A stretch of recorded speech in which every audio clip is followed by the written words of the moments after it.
What's up, guys? Barry Game here, back with some more Idle Heroes news for November 18, 2025. This month is flying by, and we have the skill card for the Fortress Priest, Madeline. Remember, I was like, yeah, I'm pretty sure this hero, it just looks like a Fortress Priest.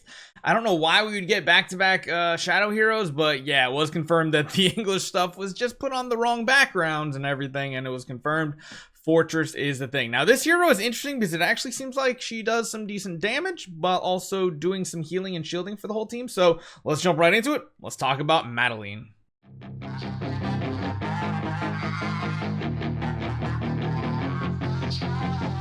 Now, as always with these non-transcendence heroes, you can very easily understand their skills and don't need a PhD to read all the fine print.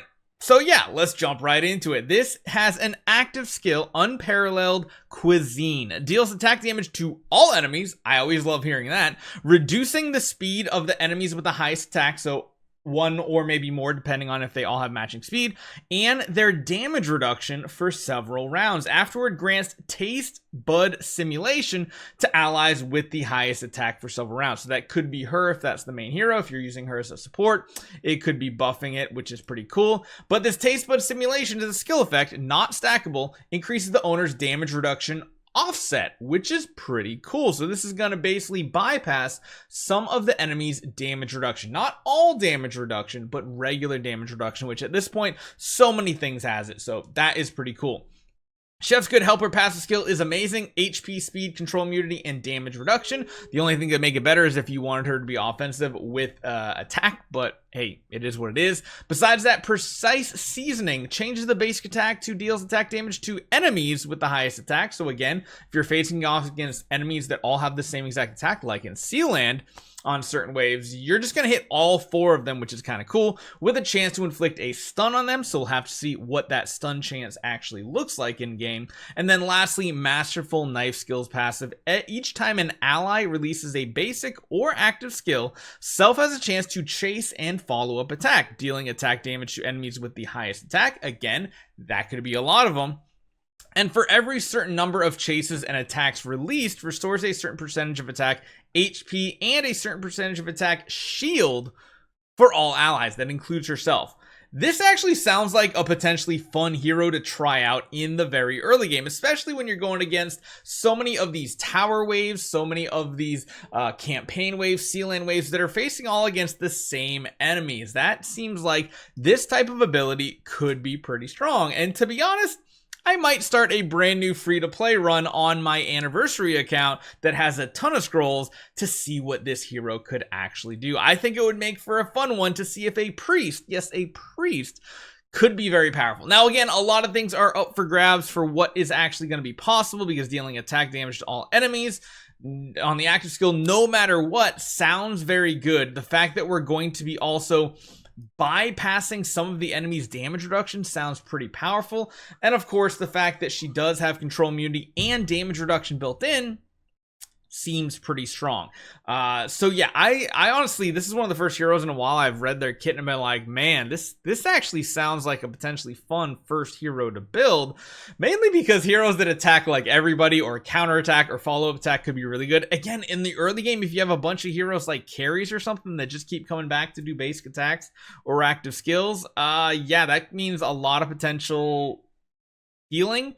And again, anytime it says every time an ally releases, usually ally includes self. So that's going to be something we have to test out. If she can give herself healing and shielding, that could be pretty powerful. Now, of course, we do have the tenets as well, which are interesting to say the least. They're actually not that bad. Like building her first and going into a Sun Wukong potentially as a first transcendence might not be the worst thing in the world. The only downside is a slot 3 Yorm Tum. I don't know. It also did say, as far as who is she is a tenant for, it sounds like she's going to be also Madeline and Finn's #1 slot, Norton Haig's #3, and Ilamock's #4. So sadly, it would be amazing if this was like if this was literally like a Sun Wukong thing, but I don't think, based on the really bad translations, that she's going to be a tenant for any useful Transcendence heroes or anything.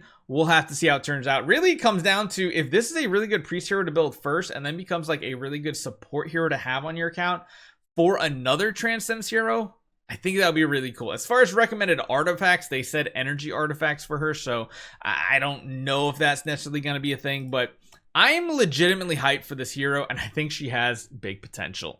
So here's quite literally my game plan for this hero. I'm actually kind of excited for this, all right? The more I sat there after reading the skills, making the video, I'm like, this would be a perfect one for this series we have right here. We're back on what? I don't even know what server we're on. 1176, which is like, I don't even know what the newest one is now. What's the newest server?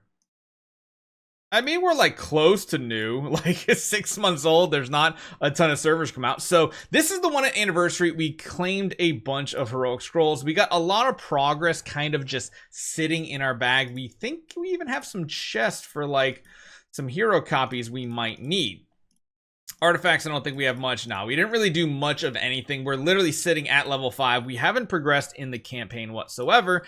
But again, one of the most important things is we do have these heroic summoning scrolls, which I think is probably going to be one of the most important things for this, because we want as many copies of this hero as possible to build her immediately. So I think what we're going to do is finally use this that has just been sitting here for ages. Like we have these free ones we've got. I literally haven't done anything on this account. There's nothing cleared. There's no power. There is not even any heroes on it. Heck, I can't even do like stuff like this, I don't think, because I don't even have the power to do any points, to get a single point. Yeah, I don't. Oh, wait. Upload. Hold on. I think I got a point. Did I get a point? Does that count? Oh, I'm ranked. That means we're going to get the chest this week. Okay, that's cool. That's even a bigger start to this, especially getting some dummies, okay, this is gonna be good. Yep, I'm all in on this now. So what we're gonna do, we're gonna make this the brand new hero, and we're gonna see how far this hero can go. I'm intrigued to see how far she can make it in Sealand, because remember, a lot of those Sealand waves that have like 4 of the same enemy are gonna get hit by all of her abilities at the same time, because they're gonna have the same exact speed, which is cool. Tower of Oblivion, there's so many waves where you go up against entire waves of the same character. Again, in the same spot. In Aspen Dungeon, there's a lot of those waves that you fight multiples of the same enemies. So you're going to be hitting a lot of them with your basic, your abilities, and of course your active skill is going to hit everybody anyway. Beyond that, campaign I think is going to be an interesting grind, and honestly, I'm kind of excited because I want to build like a Sun Wukong as well, and that actually might be a good use of these chests right here. They do have Sun Wukong on them, so building like this is the Madeline plus Sun Wukong account could be actually pretty interesting and fun.